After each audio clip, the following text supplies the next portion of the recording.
ka. Dinadaan na lang namin ni Cathy sa tawa itong Tawa na aming lang. consumption dito sa Red Ribbon Committee na ito. Oo, Correct. Ang the nerve kukwelyuhan mo si Marcoleta. Oo. Nakita mo ba ilang libong tao doon sa gabi na yun ang sumundo sa kanya? Oh, Yeah. gusto mo ba? Paglabas mo dyan, yung kotse mo, halos hindi makagalaw pag pinalibutan ng mga tao. Ganyanin mo yung tatay nila.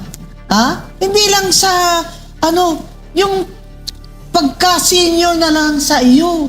Ganyan mo kabastusin. Yung mga Kailangan- si Alan Peter, kakwelyuhan mo.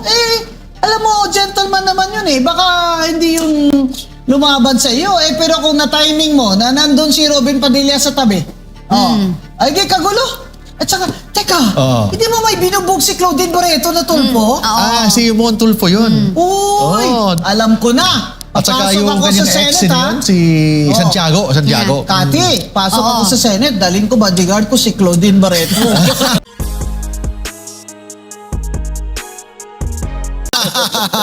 Kay Claudine lang pala, bugbog na kayo eh. Yung mga Tulfo brothers, astig-astig nyo eh. Na-black eye yun. Na-black eye. Na-black eye? Oo, black eye dito. Laki. Kaya, Erwin, mag-ingat ka. Oo. Punta ko dyan, dadalhin ko si Claudine Barreto, friend ko yun. By the way, for the benefit ng ating mga followers, i-explain po natin ano ba yung role ng isang Blue Ribbon Committee. Correct. Sige Kasi akala nila seryoso usapan ha. Usapang totoo lang ha. kasi yung Blue Ribbon Committee, akala nila issues lang yan, mga issues, mga chismis. Hindi. The purpose of the Blue Ribbon Committee, mag-imbestiga po yan ng mga corruption sa ating government. Corruption sa ating government, so kailangan na ang mag-imbestiga yung hindi kasama sa inimbestigahan. Siyempre, yung mga judge nga pagkasama sila, inibig sila eh.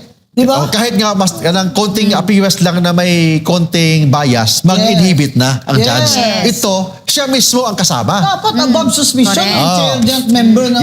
You must be like Caesar's wife, beyond reproach, beyond suspicion. Yan. Ganun yan. But ang problema, siya mismo ang nag-chairman sa isang committee na Tapos, hindi naman properly elected. Tapos strengthening pa naman itong yung 18 Marines sa pag hindi daw sila pumunta doon, ipapa-aresto niya.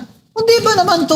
Oo, tama. Hindi, alam nyo, isipin nyo na lang kahit hindi po kayo abogado, tama ba itong pinagagawa Hindi, ni tsaka alam mo, Erwin Tulfo? Mother, nahalata mo ba? Talagang all government agency nagtutulong-tulong na imbis na, dito, ngayon lang ako Imbis na the truth should come out. Yes, ngayon lang ako nakakita na every time na may lalabas na willing tumulong para ituro ang mastermind, Igagang up nila. igagang up nila. Nagtataka rin ako dito, dapat ang NBI po is non-party hindi siya neutral pwedeng siya. neutral dapat siya. Oo. Pero ang nakita ko kahapon is walang pakundangan na sinubukan talaga na bahiran ng kasamain. Attorney ang 18. Ang ginawa pa ni Matibag, akala niya court of law yung hearing dyan. Sabi niya, in Tagalog, but in English, may I say this, what we lawyers say it. Sabi niya, Your Honor, may I approach? May I approach? Pwede ba akong lumapit? At lumapit talaga siya dun sa mga senador. Ano kayo dyan? Collusion? Nasa hearing ka na, nag-out ka na eh. Tapos nag-time out ka kasi you will approach. Tapos nasaan yung kabila? Kami mga abogado, we can approach, but the other lawyer has to be there. Yes, tama. Ano po isa lang? Fairness, di ba? Ikaw lang isa. Ano ba, Attorney Matibag? Abogado ka ba? O abogado ka ng mga suspitsadong nagkamaleta dyan? Yung issue kasi dito, bakit parang may tinatakpan? Yun. Bakit may tinatakpan? Yung unang araw lang, yung June, yung Blue Ribbon Committee ni Cayetano at saka ni Marcoleta, bakit binablock yung mga Yes, supposed yung witnesses? una-una. That's sinundo so pa ni bad. Senator Sinundo, Pia, no? ayaw papasukin sa Senado. Buti na lang sinamahan And din siya ni Senator Robin. isang cabinet member pa ang Yun, nag-block. yun, oh. Yun, isang cabinet member pa Sinamonya? nag-block. Sana sinamonya? Gusto ko makita yung Yan. dikit dibdib siya kay Robin eh. Hinawakan yung dibdib. Yun. Yeah, Yan, correct. nakita ko So, yung kamay niya. yung- Hawak sa dibdib. Hawak ko ang dibdib. Hinawakan yung dibdib. Yan. John So yung video na yan, Ay, nako. may message po yan. Yeah. Ang mensahe po niyan, What does it say? Yung mensahe po niyan, binablock po ang katotohanan. Yeah. Bakit ayaw papasukin yung mga 18 Marines, ang nag-block mismo isang cabinet member? Tsaka alter ego yan ni BBM. Yes, alter ego. It is as if si BBM ang nagbablock ng truth dyan. Tapos, senador mismo ang binablock niya. Oo, Yeah. sino ba siya? Hindi man siya inalala ng tao. Then, bahay po yan ng Senado, senador po yan, ikaw, bisita ka lang dyan, bakit mo binablock? Alam mo, ang dami talagang irregularities or yung sa legal na aspeto na marami silang maling ginagawa. Tama. And ang maganda lang po dito is publicly they're doing it. Tama. And may record tayo. Sabi nga ni Mama Bingo Anzon. Ayun, dikita no? Oo, yan, siya, yan. Hinawakan yung dibdib, hinawakan. Kamay mo, John Dick, ha? Huwag mo Crashy. ibaba. Ano ba yan? Ibaba mo yung kamay mo, eh. Mother, crashing ko yan. Ano Oo nangyari? naman. Ikaw kasi, Kati, hilig mo talagang, di ba, na? Edit na yan, ha? Direct, i-edit na yan yung mga, Tingnan mo naman yan. Tingnan mo naman, Mga kababayan, yan ba ang tamang asal ng sekretary ang DILG ni BBM? Object kami dyan? Sa isang Kasi sa senador, opinion eh. Correct. ginagawa niya yan Senador yan inside sa Senate against a senator. Inside the Senate? Inside the Senate. Anak ng tinapad. Hindi ka Yeah. ba dyan dapat content? Ha? Kasi Senador you po were yan. there, sinundo nila yung witnesses eh. Kasi But hindi you were papasukin. performing an official function of the Blue Ribbon Committee. Dapat i-contempt ka na, ikulong ka rin yan. Yan tama. sa Senado, gaya ng pagkakulong nyo kay Curly Vizcaya. Ganun yan. Yan. Diba? Ayan.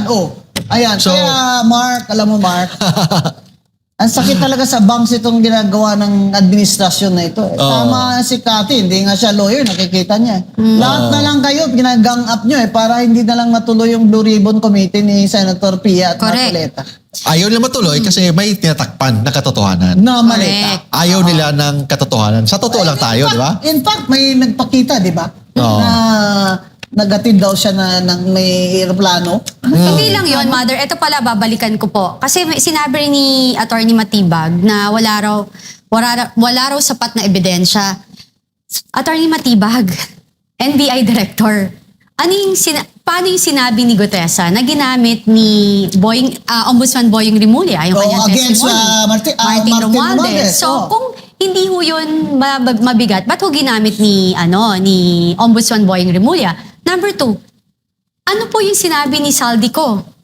Siya po ang higit kanino man makakapagsabi saan napupunta ang pera kasi po siya ang appropriation chairman ng 19 Congress. At siya yung bagman. Exactly. Oo. Plus the fact, yung sinasabi nyo na wala namang patunay na ang laman ng maleta ay pera dahil hearsay. Ito pa, Kati.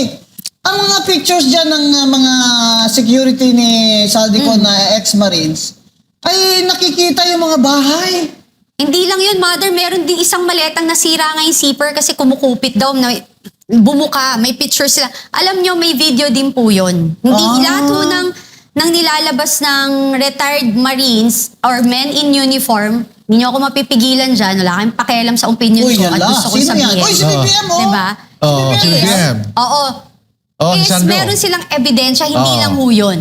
Diba? Hindi lang ho yun. Kaya So, naman pala, ayaw talaga nilang ipatesting. Ano yan? Si Ping Lacson ba yan? Si Soto. Si Soto. Si Soto, tsaka si Ping. Inside the plane of helicopter ba yan? Helicopter. Yun ang problema. Kaya nung Senate dami Blue balita, Ribbon sa Chair helicopter. si Senator Ping Lacson, ay hanggang dun lang ang investigasyon niya. At saka yung alam mo, buti nga, ewan ko kasi yung ginawa rin ni Senator Erwin Tulfo, grave threat yun eh. Sa tama. mga tao, from the Ang employees. sabi niya, ipakulong daw niya? Kukwelyuhan niya, papakulong niya, subukan Ay, daw. teka! Yan ba yung So talaga, kung minsan, malalibel na talaga ako dito. Wala ako sa SMNI eh. Di ba ito yung chicks na na senador? Hindi. Siya yung sinabi nung Yung mahilig magbigay. ng tip. Oo, galante. Ito yung nag-tip. Galante. Tinanong ko yan si Kuya Ramon nila eh. Galante. Kung naman yung kapatid mo nga galing-galing pala mag-tip 250,000. Sabi naman ni Ramon Tulfo, hindi naman maganda yung binigyan niya ng tip. Ibig sabihin namin ng kuya niyo. Mas okay daw babae ang binigyan ng tip. 250,000 ha, tip. 250. At tanong, saan galing yan? Walang problema magbigay ka ng 250 basta galing sa'yo. But galing sa kaba ng bayan, yun ang problema. Correct. Problema pa rin yun kasi morality yun. Immorality. May asawa sila eh. Diba? Oo. Ito talaga, tama yung ulit-ulitin natin na ano ba talaga ang nandyan sa testimony ng mga 18 na security marines ni Zaldico na ayaw niyong lumabas. Exactly. Yan. Exactly. Kaya para lang po sa katotohanan ay nilalabas po namin dito. At kung magsabas na po ng report, ang committee, Senate Blue Ribbon Committee ni Senator Marcoleta at Senator Pia, ay bibigyan ho natin ang mga kababayan natin ng isang ganito, parang discussion din na sa salitang maintindihan nila kung ano ba talaga ang nangyari dyan. At sana naman may makulong na. Kasi hanggang ngayon, wala namang nakukulong na. Biro mo naman, lahat naman taga-DPWH ang sweldo. By the way, madam, Yeah. Ma'am Rowena, yung mga 18 senator, 18 na Marines, dinimanda pa sa DOJ ngayon. Dinimanda? Dinimanda. For what? Isa ko sa saging lawyer. Libel? Libel, mga ganun. Kasama yung 18 Marines plus sila Jay Sonsa, Sino sila Eric Celis, nag-libel? sila si Trillanes, file ang kaso. Ako rin. Kasama ka! kasama. Ako din.